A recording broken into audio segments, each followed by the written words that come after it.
So those are the three main ideologies. Socialism, democracy everywhere for everyone.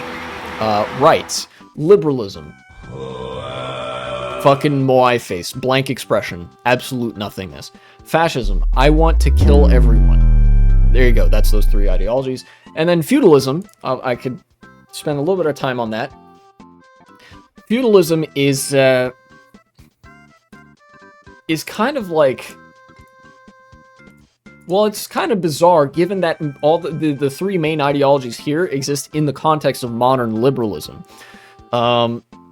Feudalism is sort of it's more defined. It was at least initially defined more by social class than by economic class, where the rights of certain groups was literally codified into law as to what they were allowed to do or not do. This was like, feudalism is a dead ideology in that it exists in large part in terms that we really wouldn't recognize today.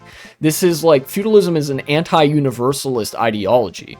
The rights in feudalism, the rights of man doctrine of liberalism is just not present, you know?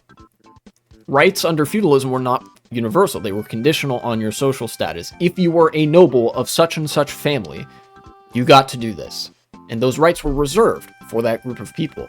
If you were a peasant, if you were part of the merchant class, that counted as part of the peasantry. If you were part of a baronry or whatever, you would get to do X, Y, and Z. Nobles, a lot of times, literally had a license to kill.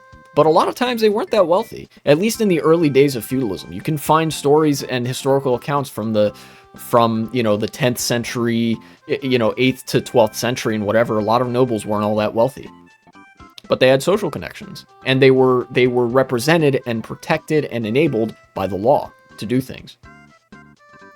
Whereas Y2Kism, I would have to add like another tier above here. I would have to create a S plus, like another top tier. Y2Kism kind of breaks this scale, because it's so good. You think Thanos is fascist? I think Thanos is incoherent because he represents one of liberalism's last-ditch attempts to defend itself. I don't know that you could put Thanos in a fascist category, because I think his ideology defies the categorization that fascism otherwise lands in. He's a completely unrealistic character in that you can't have somebody that's willing to commit mass murder without them also being insane enough that they would have an irrational hatred for certain groups of people. Like, think about it. In order to make the defenders of the status quo seem unambiguously as the good guys, they literally had to present a giant purple titan whose goal was, I want to kill half of everything in the universe. They had to present that to make the status quo look appealing by comparison. Every time, if you're rich, you can do whatever you want. Not necessarily. In feudalism, wealth did not directly correlate to power. A lot of merchants in the feudal order of yesteryear, of century, were quite wealthy. There were countries that were known for their vast supplies of wealth and the massive presence of a merchant class that was, engaging in industry and production, buying and selling, investing, speculation. Think the Netherlands, think Venice, think, Hamburg and Genoa, the islands, the seafaring traders of the Mediterranean. Fabulously wealthy, and in a way recognizable as the sort of genesis of the modern capital class. But under feudalism, they did not have certain rights. Those rights were reserved for noblemen, for royalty, for clergy that oftentimes were less wealthy than them. And that was one of the biggest critiques that the merchant class had of feudalism. They wanted the universal right precisely because they would benefit more from it than everybody else. And that's what led to a lot of the revolutions that overthrew feudalism, resulting in a capitalist system that would soon begin to produce a lot of exploitation, problems, festering, and inequality, because the merchant class was at the forefront of it. They were the opportunists of their time.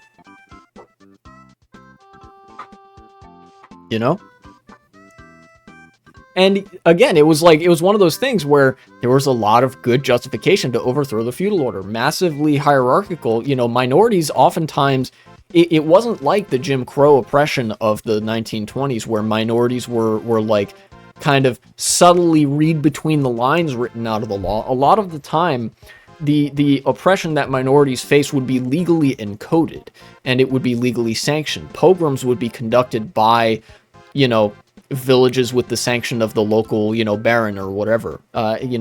Jews would literally have less rights in the letter of the law than Christians would. And, that provided a massive justification, especially because there was the potential for a lot of women to be included in that universal pledge. You see this in the aftermath of the French Revolution, that a lot of the revolutionaries were saying, like, hey, we need to see some rights for women here. That's part of why we wanted the universal rights, why we, hopped on this revolution to begin with, because women were restricted to the domicile. They deserve to be part of society as well. But that's not what the merchant class had in mind. Because they had the wealth, they had the ability to sort of seize the direction of that revolution. As a result, you get capitalism. You have universal right in name, but in reality, your ability to act upon, guarantee, or enforce certain rights was tied to how much money you had. So as a result, you've recreated a hierarchy with the merchant class at the top, except it masquerades as egalitarianism. Oh yeah, sure. Everybody has the right to be represented by a lawyer in a court of law, in a court proceeding. You have the right to the best representation that money can buy. But your right is limited by how much money you have to buy that thing, and that's underwritten in contract law.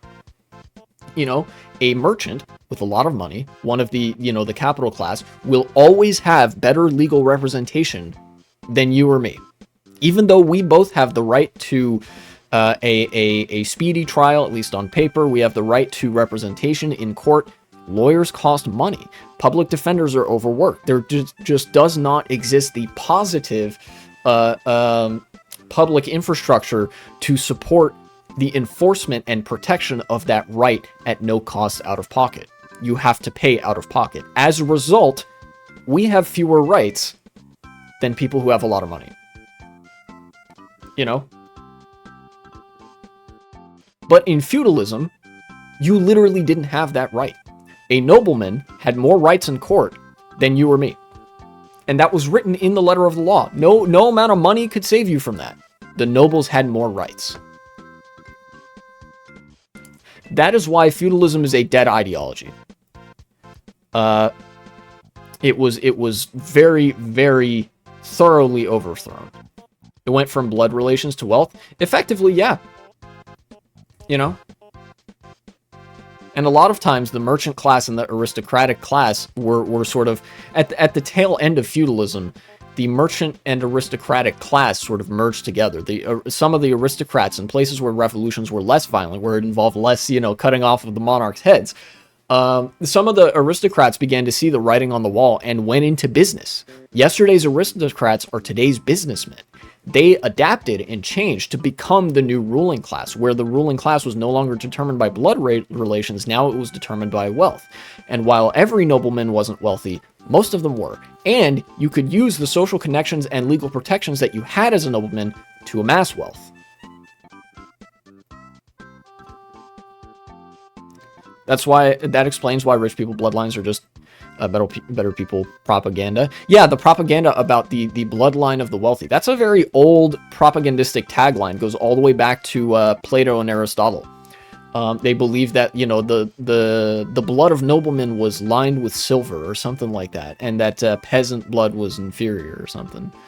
And that would justify a noble rule. Literally, they just believe we are on some spiritual level better than you, and that's why we deserve to be in charge and you don't. And that has sort of pervaded throughout time to today. One of the most visible examples being with the Nazis. They were really, really into the Platonic and Aristotelian idea of noble bloodlines.